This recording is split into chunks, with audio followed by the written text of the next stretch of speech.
Alright, good morning guys. So I am on my way to get my hair done. It really needed. It gets done in stages. I'll show you guys the rest later. But I really want to talk to you guys today about different plans for reopening for the fall. I finally decided what we're going to do, but I did not decide until after the surrounding districts kind of make their plan, because I always like to, well, one, they have so many more resources than me, and I'm sure that someone is reading all of the CDC's guidelines on this thing. So I just kind of wait until they kind of put out their plan, and then I look at what they do. I do some research on my own, and then I decide what I'm gonna do. Definitely it is scary times, but I am gonna talk to the 3 different things that most districts are doing in order to maybe help ease some parents' mind and make sure for other parents who are really interested in their students getting back into a traditional school setting. So stick around.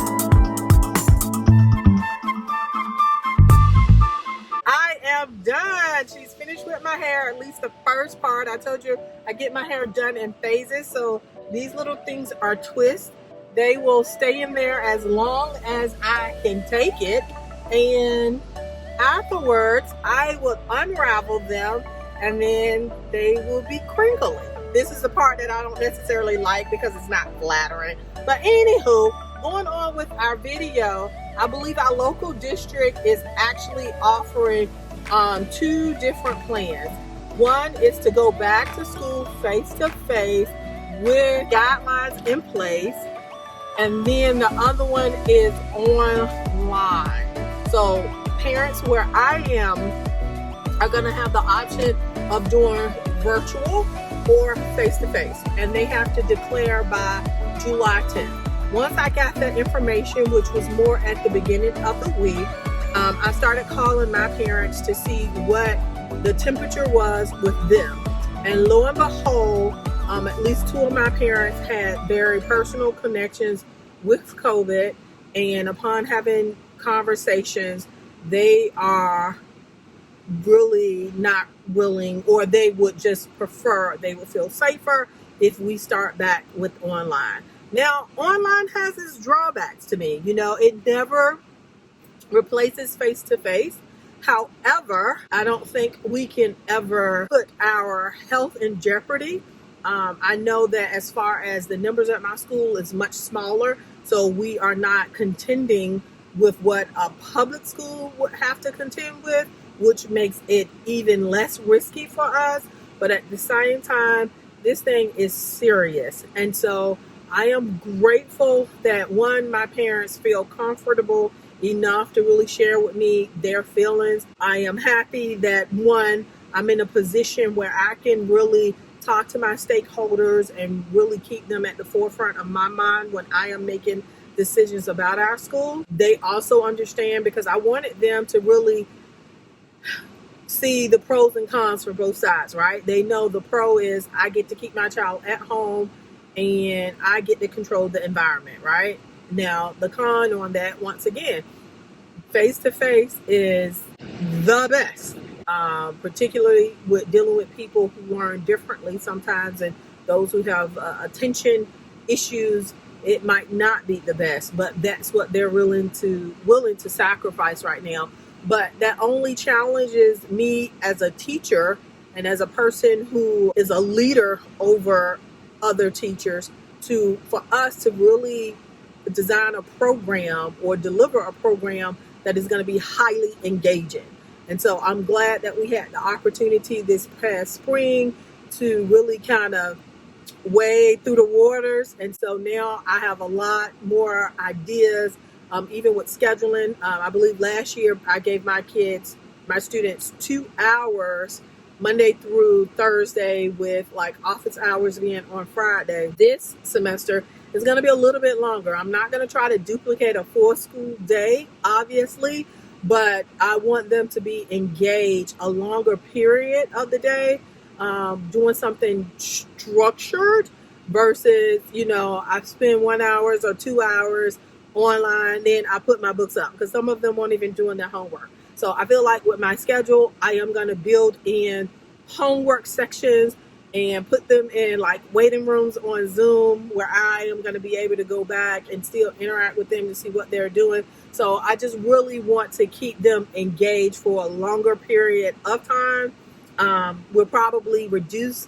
the time frame for the classes so that we can maximize that engagement and maximize their attention, because in the spring, I would say, we actually did classes for an hour math / science, an hour reading. I think we'll probably cut that back to maybe 45 minutes so that it will be more of, hopefully, a faster pace with little room for them to be off task. So we're going to just kind of, fill it out. I guess the good thing is our parents know that we're still building this plane in the air, right? And so they are really always very supportive, and they know that, me personally and my teachers, we always have the best interest of their child at heart. So for us, it really gives us the freedom to make mistakes, to be real honest with you, or maybe not make mistakes, but not always to make the best decision and then have to recalibrate. But that's what learning is, right? I know I do feel sad, or I guess some empathy for more of my public school teacher peers, because a lot of them are having reservations about, whether or not they get to send, or whether or not they would prefer their child to be at home or to go to school. And the thing is, even if they wanted their child to stay at home, they have to go to work. So that means they no longer have a choice. Some of them are really concerned about their well-being. So there's no easy answers. I guess the good thing is I'm really thankful for the school district doing their best to be able to try to provide an option for everyone. Because there are some school districts who are saying face-to-face, basically, it is what it is. You come on back. You don't have a choice.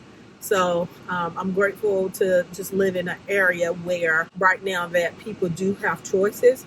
Me, for my own personal kids, we are moving out of the district that we currently are in, but that didn't really have a bearing on us anyway, because my girls went to private school. So we are going to be attending another private school, and right now we have registered my daughter, who's daycare age, and thankfully this school has child care all the way up to 12th grade. So it's a place that both of my students can attend at the same time. I have reservations. We definitely wanted to go ahead on and register and enroll both of them just so that they had a seat. But me personally, I don't know. I mean, I know that my 3-year-old needs some socialization. My 10-year-old does better with face-to-face learning. Thank God she is not like behind. So even if I had to do online, there's Lucy. Even if I had to do online, even though it's not the best for her, I don't think that, hey, Lucy. How did the hair? You like my hair? Yeah, what happened to it? What happened to it? I got it fixed. You're on, so hello. Hello. So you gotta be quiet, okay? Mm. So even if we did do online, and it, knowing that it's not the best way that she learns, I don't think she is gonna really lose a whole bunch. But anyway, and my husband wants them to return, but I am feeling like, okay, I have these parents who are like saying, no, I don't want my kids to come. And so by default, I am going to be at home.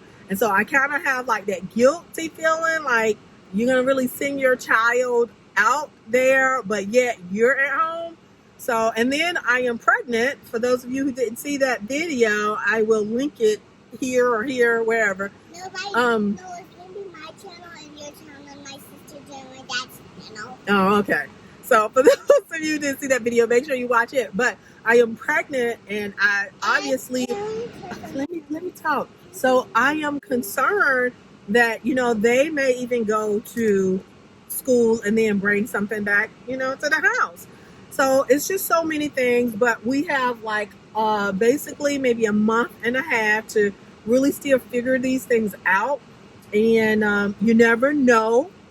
Cases in Georgia, they have not been going up as rapidly as like Texas and Florida, but they have been rising. So we still have an opportunity to see where those numbers go, whether they continue to rise or whether they come down.